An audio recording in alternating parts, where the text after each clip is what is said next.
Welcome to Godot Unscripted, a podcast on the Godot ecosystem. Another beautiful day on this planet Earth. The day brings us an incredible developer, gifted to us by the sun and earth themselves. HepHep hails from somewhere Frenchy. The important part, however, is that he's a developer with over 3 successful Steam releases, a catalog of game gems on itch, and most importantly, a Godot fan. HepHep, how the hell are you? I'm very good. And you said that I have 3 successful game, and I feel flattered because the last one is not very successful.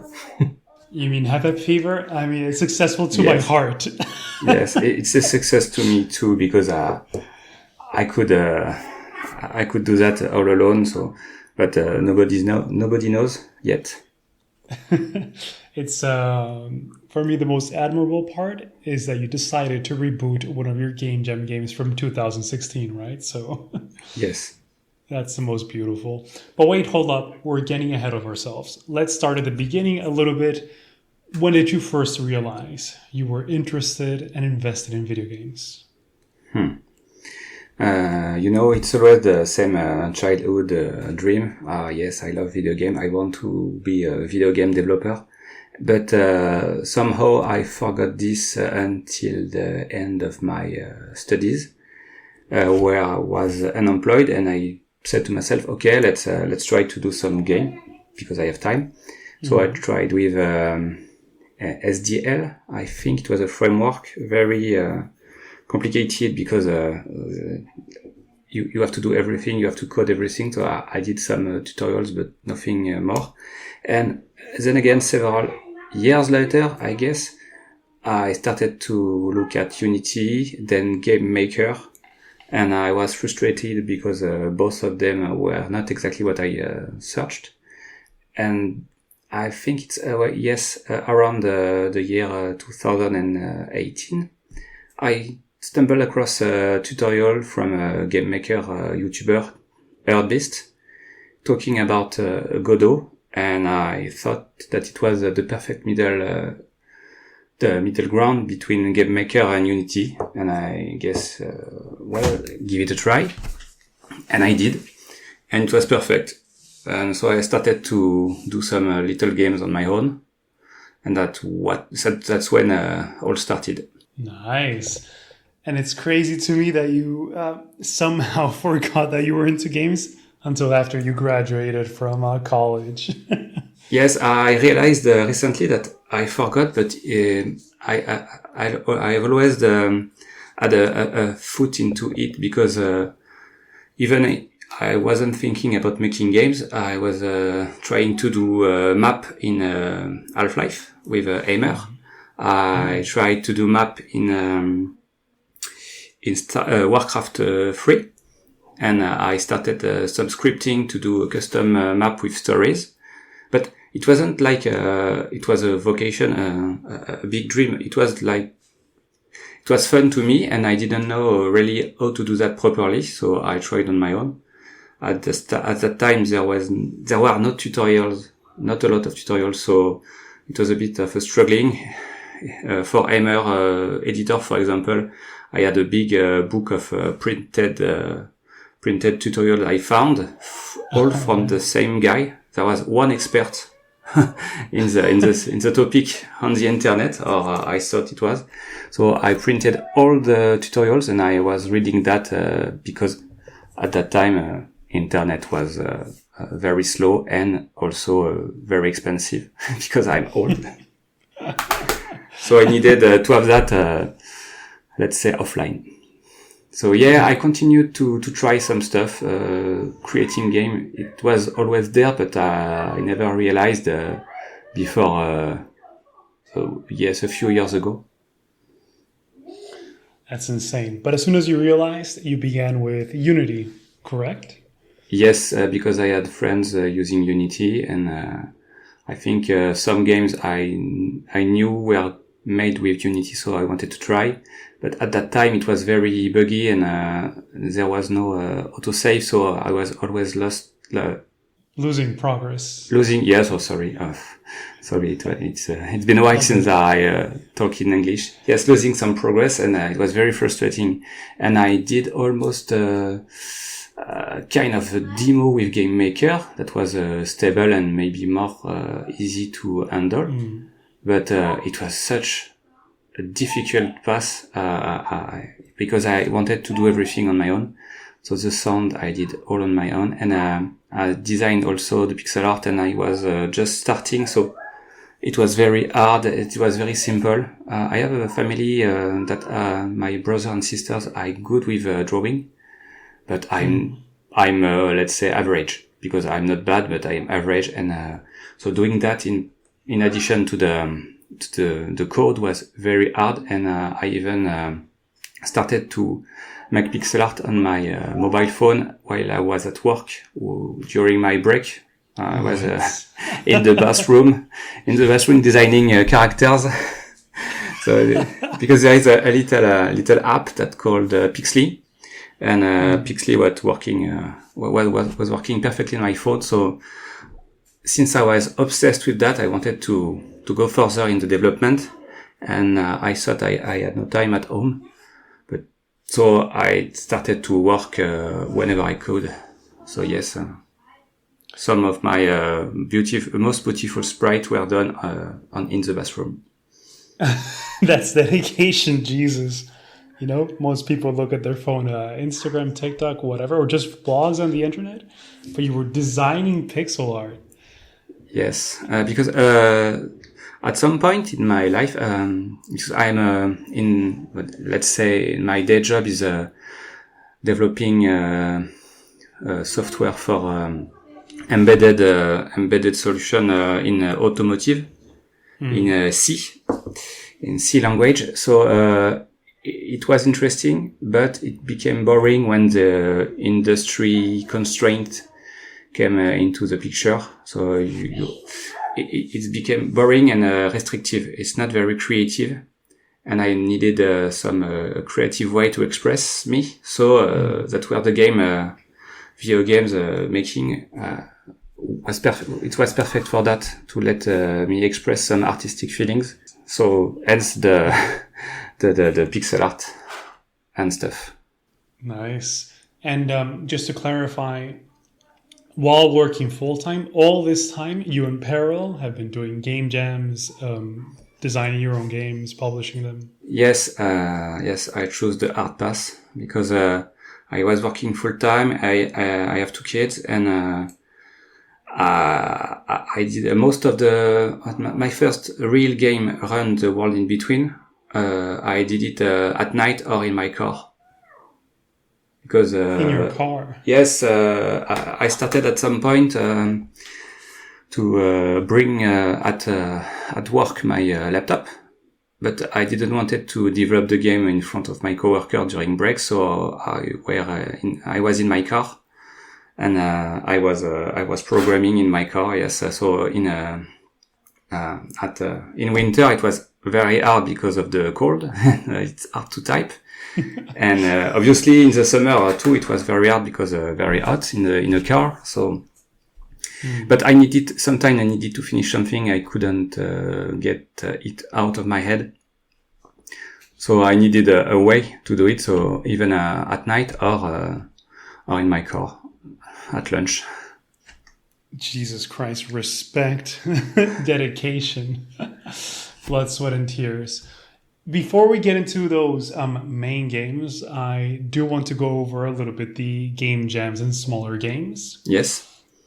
You had a lot and you went through a lot. I'm wondering, what was the progression of growth there, of understanding, and finally realizing you want to release something bigger? I have very good memories of my first game jam because it was with my brother and friends that were coming from a long distance to do it with me. The one, let's say, there was let's say 700 kilometers, 700 kilometers between me and them. So I was super happy to see them to do that with them, and we did a hell of a game. and it was very successful among the other participants because it was a multiplayer and very fun and very colorful. When I got out of the game jam, it's always the same feeling, but it's like, oh yes, we will continue on this game. We'll make it a real game. It's always of course, it's not possible. And the feeling, the joy, it's fade away with the time, but it was very rejuvenating, I think. Yes, it was very empowering to say, yes, I did something like that. I can do it again. I created something. That the feeling I'm searching, and I do game jam at least once a year, and always if I can with my sisters, because she do music and graphics stuff, so it's very handy for me. And every time it's a good exercise for me to progress in my practice, but also it's for seeing old friends. I see old friends every time at the same event, and it's always good to see how they progress on their side. So I think it's a very good experience, and I am learning year after year, not doing too much and not exhausting myself during the event.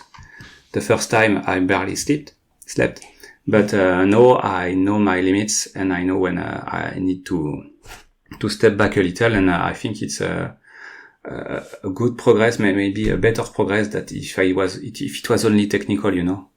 Yeah. It's I am learning what are my limits, and I think it's cool.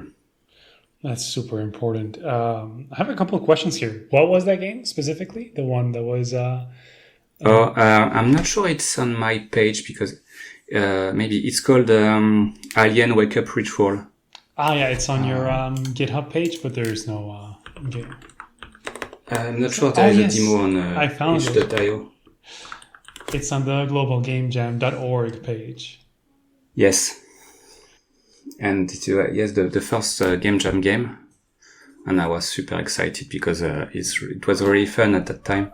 But obviously, the multiplayer scope, the way that it's 4-player, never going to happen. The other participant, my friend, have their own job and stuff to do, so difficult for me to gather them around the same project. For example, my brother is a graphical artist, and he said, yes, it was cool, but it was exactly like the job, but I'm not paid. So I understood that he was not very fond of the process. Yeah. Oh, damn. Okay. I mean, right, if he's it can't be the same for them if they do it during the day and during the night. Yeah, understandable. And yes. The other part that I wanted to ask about this is that you say that you get to meet up with a lot of friends. Are these friends that you made through the game jams, from college, from school, or? Actually, there are some that I worked with. So we got into the game jam together, and some that I met there, and I see them every year. Mm-hmm. It's yes, always the same global game jam. It's because it's on site, you know. Game jam at home, it's difficult for me because there are kids and stuff, and I can't pass my whole weekend ignoring them. But when I say, okay, I'm going to this game jam, I will be out of the house, it's easier for me to concentrate and to focus. Then you can ignore them for the whole week. Yes, I can, but it's valid, you know, you can, morally it's valid. Exactly. So no, I agree. It's always complex. But, and then I can share the same passion with the friends I met there. It's easier. So I prefer when it's on site. Yeah, in person. I agree a lot of the time, even though nowadays it's more complicated with, I mean, not for game jams, but in general for like having a studio. So, we're going through your game jam games. You continue. At what point do you meet the members of LateamRun? Yes, so if you see on my itch.io page, there is a game, it's a demo that it's called...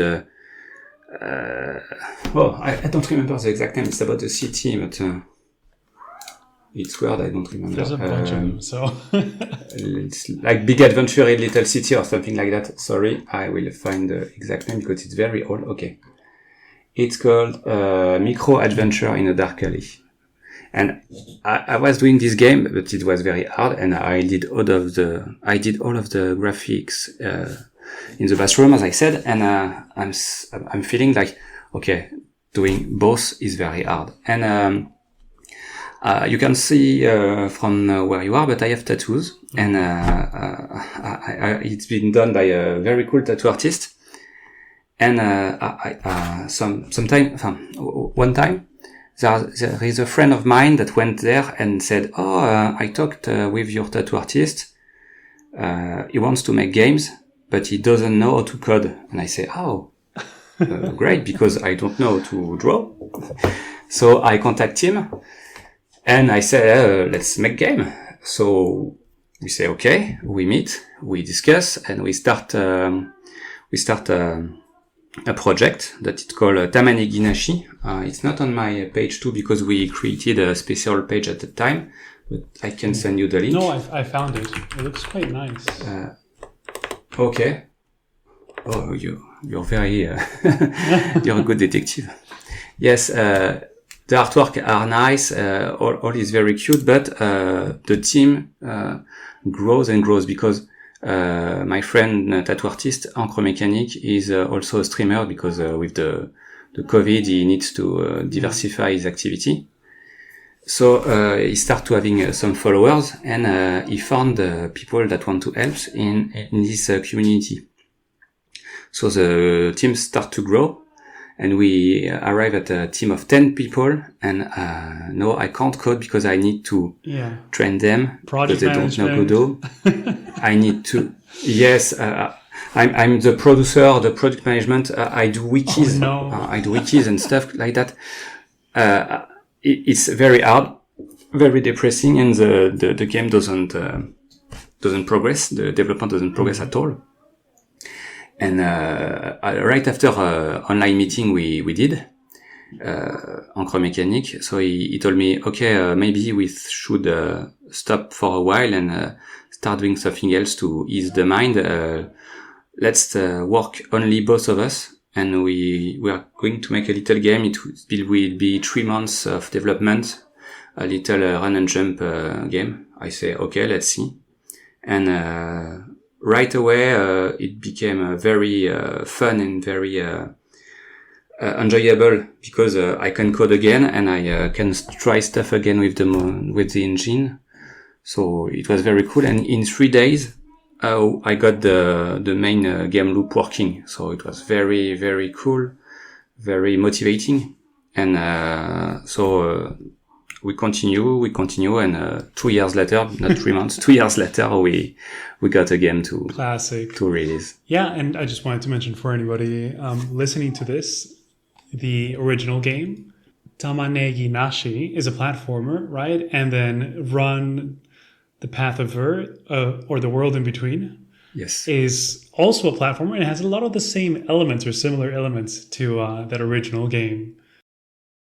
Graphically, it's the Run is in pixel art, and Tamanegi Nashi is it's let's say high resolution graphics, but the structure is basically the same because we wanted to have a very well defined blocks. The inspiration are the same. We love the Celeste, we love Super Meat Boy, we love the End is Nigh. So we wanted to have just a smaller scope because the scope exploded in Tamanegi Nashi, and we didn't have enough experience for that. So yes, there are lots of commands, and even the code for the platform character is the same, but better, obviously. But I took a lot of Tamanegi Nashi to put into Run, so that's why it was fast at first. Yeah.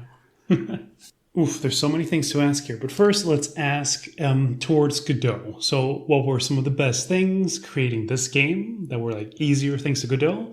And what is something you struggled with? I think that since I love the node tree structure, I think it was very easy to architecture all the game and to see what's seen, what it does, there is in it, and all the nodes and the scene are connected together. That's something that was really hard, I think, in Unity for me. How the different game objects are talking together. It was very weird in Unity, but very clear to me in Godot. So that was the easy part.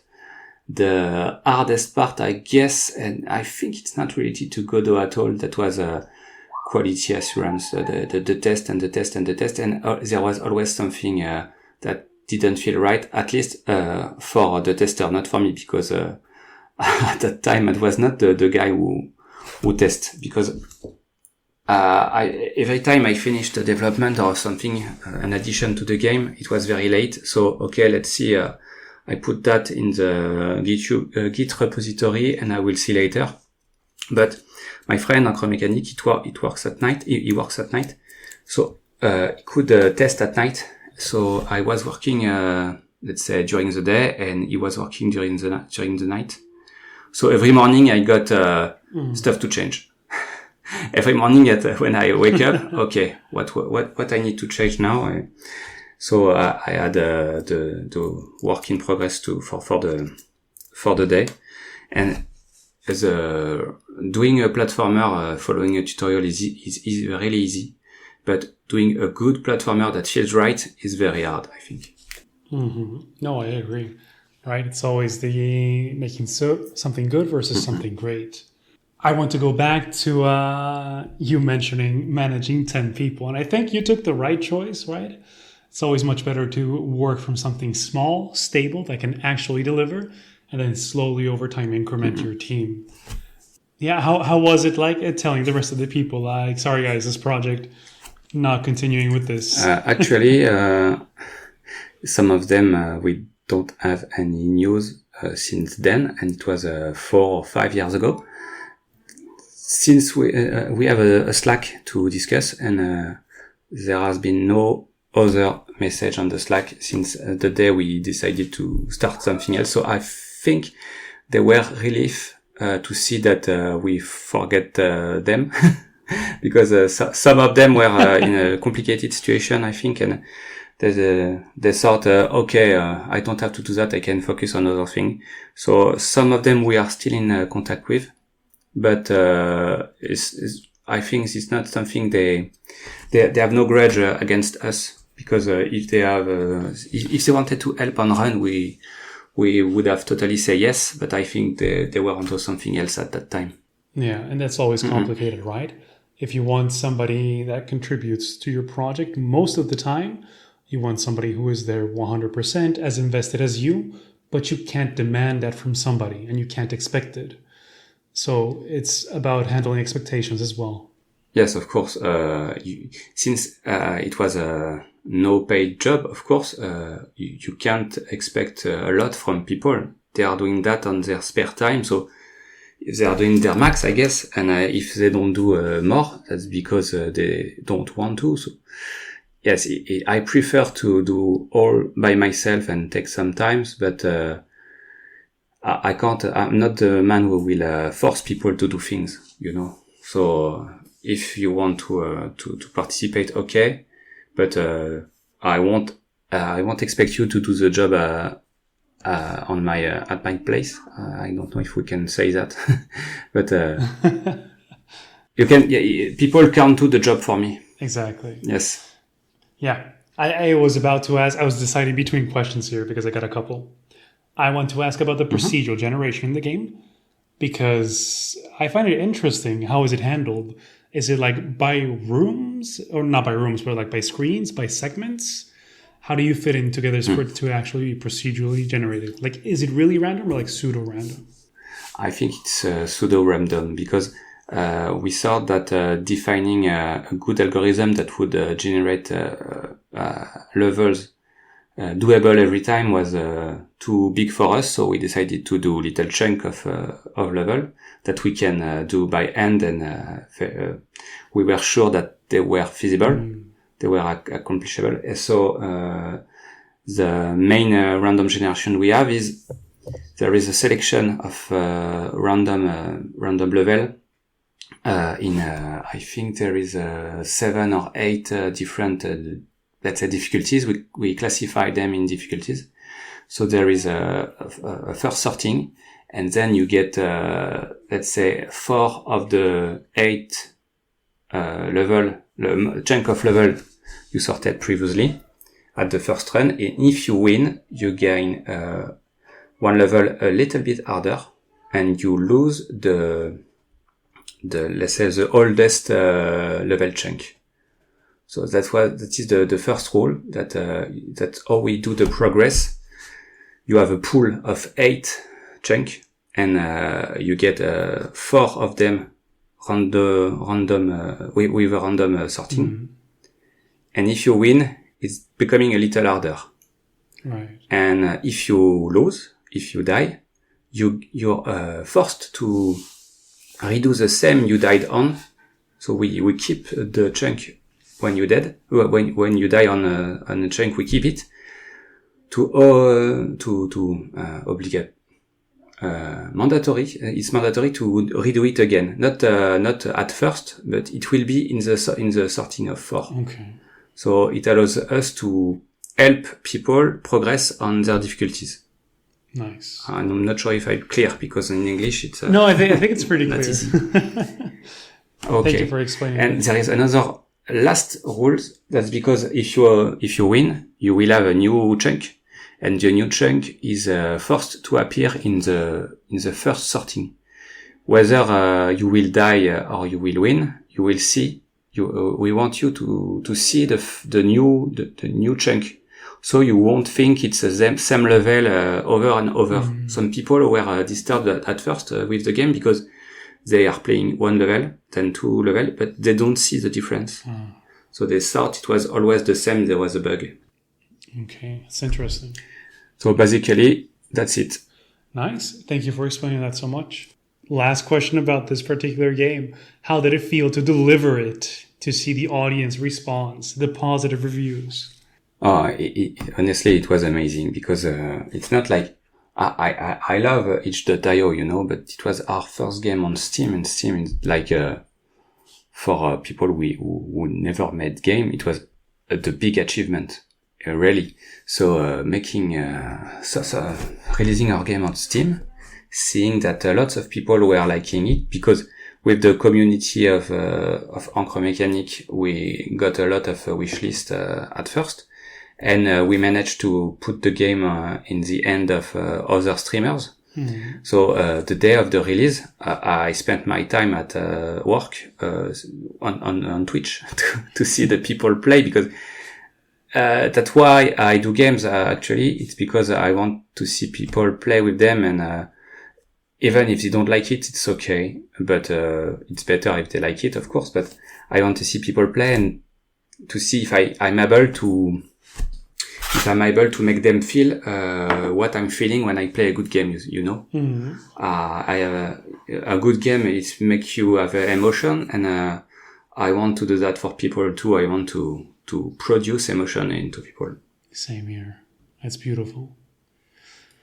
All right. You deliver your first beautiful, successful game, and you're like, all right, switch it up. No more platformer. Time to make Broken Lens. How did that go? How did the idea come about? It's a very well-known story, because Encre Mécanique, it comes to me because we took a little break after the release, of course, and we were thinking about the next game, but not sure about where we wanted to go. And he has a little nephew, and he wanted to make a game for him.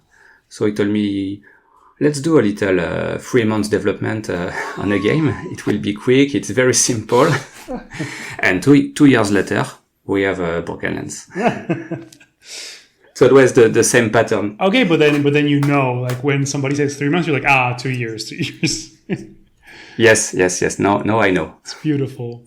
And did you have any particular feelings about the genre, about this game, or were you like, it doesn't matter to me like what type of game I'd make, as long as it's a good game?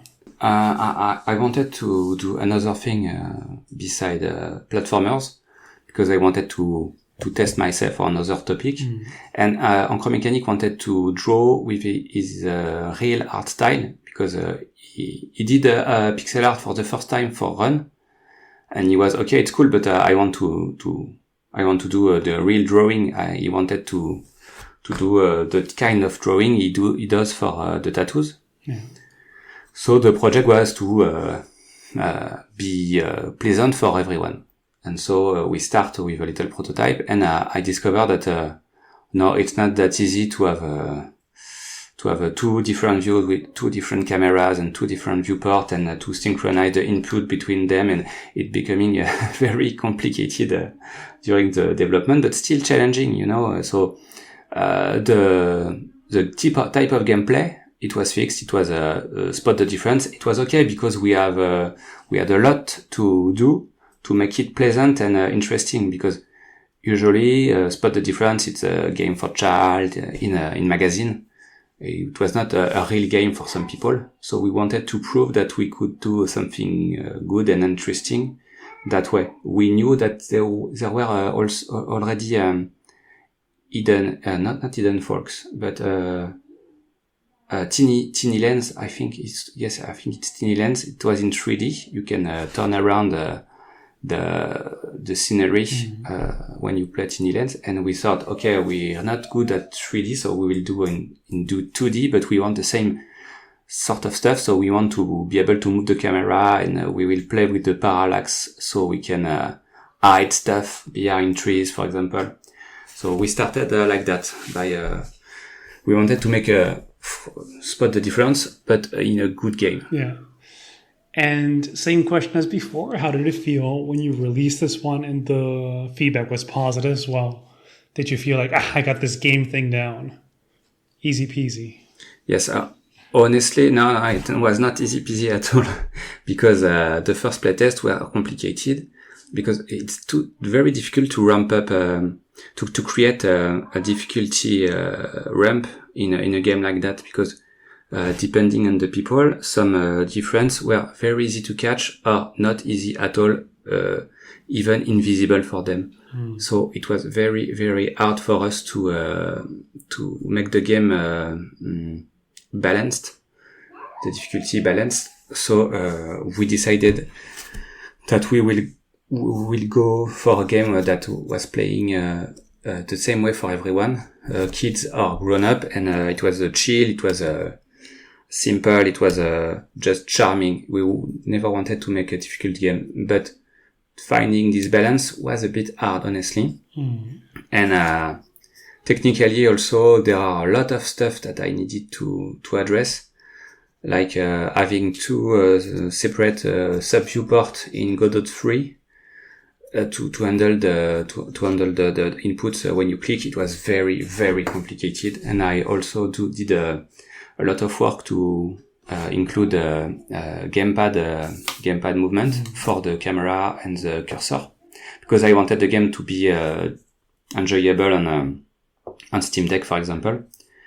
And there were it was a very hard technical challenge, and I was a bit more exhausted than for Run at the end of the development of Broken Lens. Oh, really? So it was a relief. And also, it was not, because I think people who are listening start to know that, but the game is not over when we release it.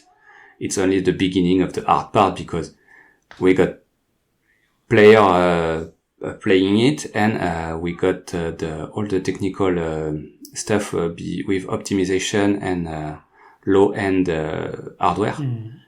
And it was a mess for Broken Lens. There were a lot of big mistakes that I will never do those mistakes again, but it was very hard to solve at the end of the development. Yeah. Could you share some of those? Of course. Oh, yeah. Yes. I discovered after the release, for example, that when you put images in a tile set, and that you use the tile set, even if you don't use the full tile set, all the tile set is in a video memory.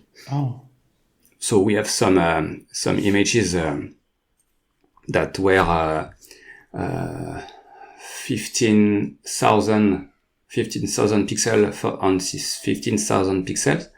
We had several of these, almost transparent except some part that were loaded in the tile set because I didn't know and I didn't check, and Encore Mechanic, who is mainly a graphical designer, didn't know either. So on some low-end graphical cards, it doesn't run at all, and I had to do a lot of optimization. So don't use tile set to do that, even if it's simpler to design a scene like that, because the way the use case was to ease the development and have a collection of visual objects like some mushrooms, some big trees, some characters in a collection to pick them when you wanted to design a scene. Mm-hmm. So it was easy, and but you never should not create only one tile set for a whole game.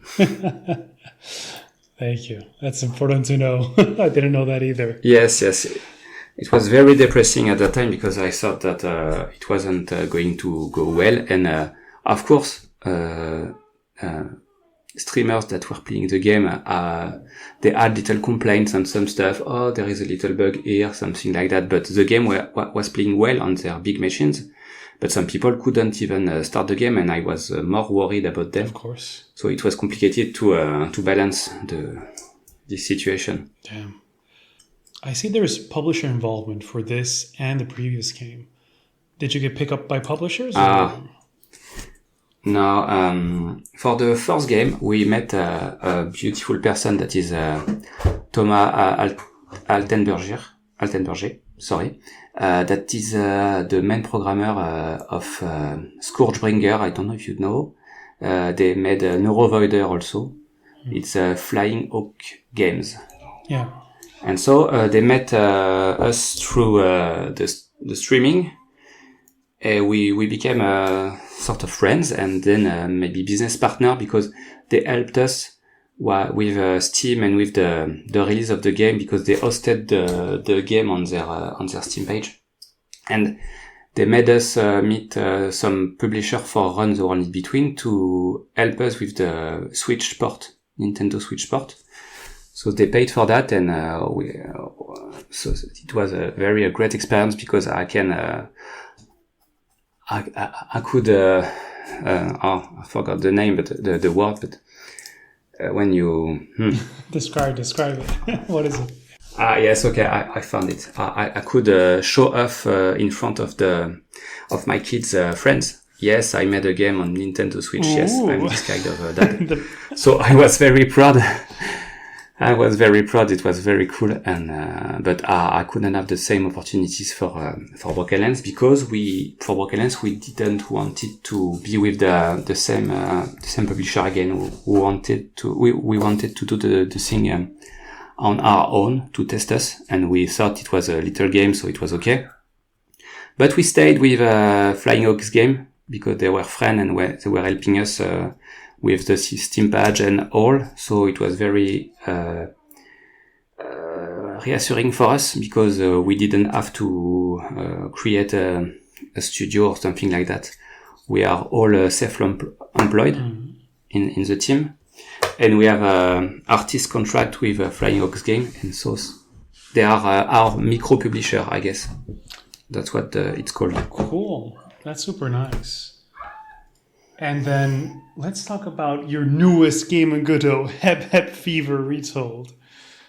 Sure. Why? So after no, I have the story prepared. You don't worry, because after the Broken Lens at the hard release, I thought I wanted to do things a little slower. So I wanted to take a longer break, since I still have my job on the side, and it was very exhausting mentally for me to deal with the Broken Lens release. So I wanted to do a game on my own, but completely on my own. So I bought a drawing, or I don't know, a drawing board, but drawing pad or tablet.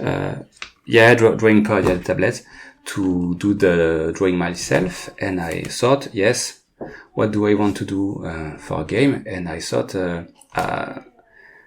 when I did HepHep Fever, the first one, I had a very large vision of the game. I wanted to add a lot of stuff, and I wanted it to be a bit more fun let's say hilarious, because this game started from a group chat. I think you had Pince recently on your podcast. Mm-hmm. It's a friend of mine on this same group chat he mentioned. And the game started as a joke, and I wanted to include some other stuff in the joke. I wanted the joke to be bigger, but at that time I couldn't do it because I was not experienced enough. So I said to myself, okay, let's do it again. Let's expand the game and make a HD version, and I wanted to play with that. So that's where the retold came, because I wanted to say, okay, it's the same game, but it's better. And it was a test for me to see how I was progressing in development capacities. Mm-hmm. I wanted to see if I was really better or not really. And actually, if you compare both games side to side, it is better, but it still look very weird. But I love him. I love the game for that. I love it too. It has a lot of soul, especially the achievements. They're very sweet. Thanks. Oh, that's fantastic. But what's next? I saw that you've uploaded some teaser images of your next game on Blue Sky. Yes, we were working with Encro Mechanic on another game, prototyping some stuff, but nothing came out of it. And meanwhile, I wanted to play with some asset pack I found, because I thought it was very cute. So I started buying the asset pack and doing some stuff. And I wanted the development to be very cozy for me. I wanted to follow the fun and to just code whatever I wanted to code, to see if I was capable of. So I started a top-down game in pixel art, because the asset pack was in pixel art and I wanted to do pixel art. And while doing this, I had Animal Well and Into the Wild in mind. Yes, Into the Wild. Because I want... Those are the kind of game I love, because there is something to discover in the game. There is exploration. There is something hidden somewhere, and I really love to discover piece by piece a game world like that. So I'm aiming at that. I want to make a smaller game than Animal Well, I think, but something with a real soul and a real story behind it. But with my own capacities. So currently I'm doing that. I'm doing this little exploration game. I like also escape game, I programmed with Godot also an application, a mobile application for my wife, because I designed an escape game, both real and both on the mobile application for her birthday. So I bought stuff. I bought some books. I made a fake website about airplane companies. I made stuff like that to make a specific experience for her. Cool. And I love the process of designing puzzles and designing enigma. So I want the game to feel like that. So I want to drive away from a specific game enigma. If you found a key that is red, maybe you won't find a red lock. Yeah. I want it to be a bit more. In French it's diegetic, but I'm not sure. No, it's the same in English. Diegetic. Okay, I want to be the most of it to be diegetic. During the development, I saw that it was not always possible, but I'm aiming at that. So some stuff, they have a big UI prompt if you need to press A, and some stuff, you can search object with A, but it won't be especially noted somewhere. So you will have to be a little curious to find hidden stuff. And all the stuff you can find won't really matters, but some will be the key to uncover secrets and stuff. So I want to do a game like that. I'm super looking forward to it. Sounds very cool. Actually, these days I'm doing a little slice of game.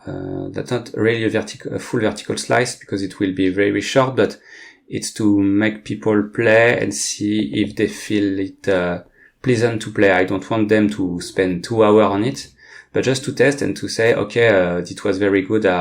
I want to play like that for hours, or maybe they will say to me, it was not really interesting. So I will need to change some stuff, but I want to do some small playtest in a very few times, I guess, during the summer. Yeah. Nice. And one last question. Any advice or anything you'd like to say to anybody out there about anything at all? Yes, I guess we'll say if you're an aspiring developer, start small, start fun, and it will come together during with times and experience. And don't worry if something is a failure, because usually a failure leads to another success. I like that. That's all. That's all. You heard the man. Then that's a good note to end on. So please, before we end, plug your stuff. Where can we follow you? Where can we buy your things? And thank you so much for being here today.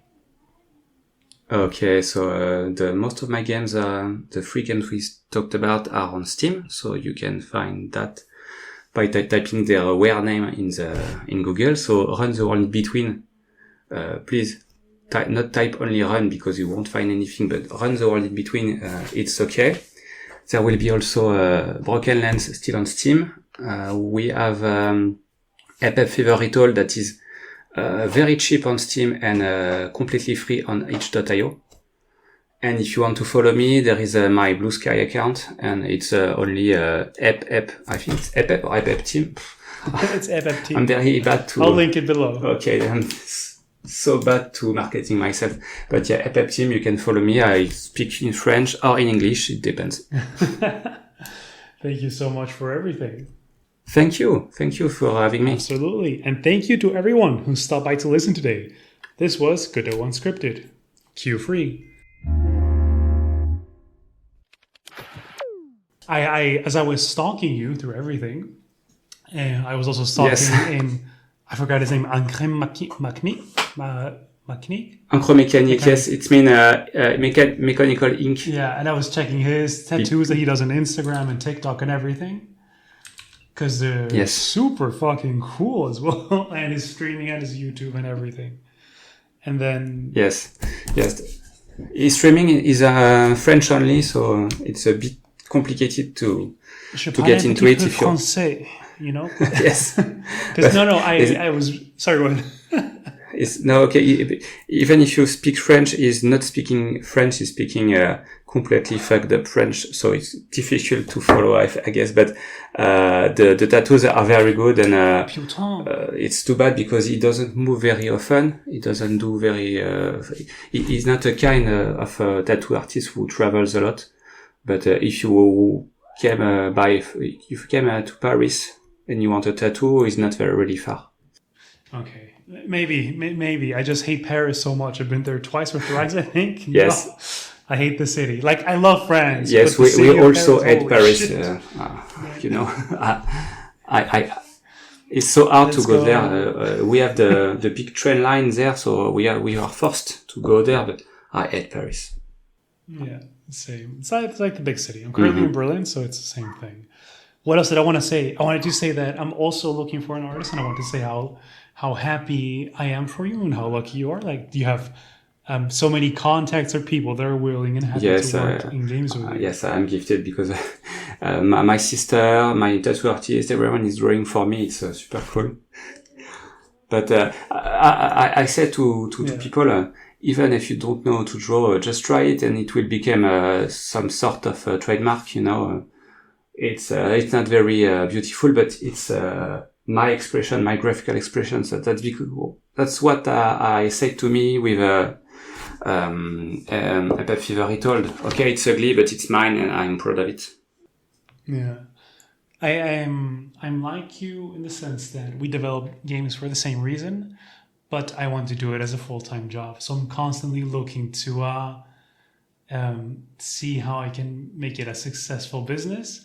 Whereas with you, I see that it's like makes you happier because there's not the pressure to make it work financially. It's a form of self-expression. It's precious for me. So, of course, if I could do that for a living, it would be super cool. But I won't live long, so it would be complicated. But you know what I do also? It's I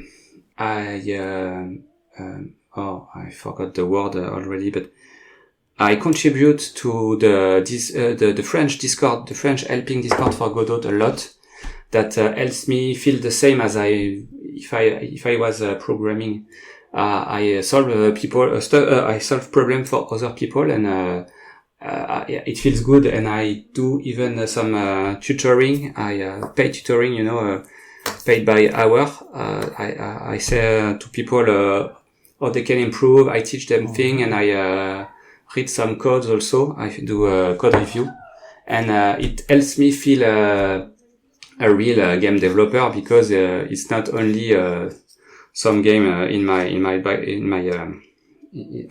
garage. It's I exist as a developer. So I think it's very cool, because I didn't know I could do that someday, that I'm teaching stuff to people, but I can. And I find it very retributing mentally. Nice. I mean, plus, right? You like are an expert in C, so like programming in C++ or in C# or in GDScript must be like. Yes, I think I can adapt easily to a new language, and I don't say I can do a full game in C# right now, but it's not scary, GDScript, it was very easy to learn, but I knew very harder stuff before. I did some assembly language when I was at school, and I did also in my job. So GDScript is easy, you see. Yeah. Damn. Yeah. I flunked out of college. And I failed a class twice where we're supposed to do assembly code. And that was like the first 2 weeks of the class. And I just could not do it. I just didn't understand. It's a lot of reading documentation also. Some of the documentation PDF for microcontroller I work on are 8,000 pages for at least one file. And there are 5 or 7 files to explore if you need to search something. So I'm not afraid to dig into documentation, and the Godot documentation is so good to read.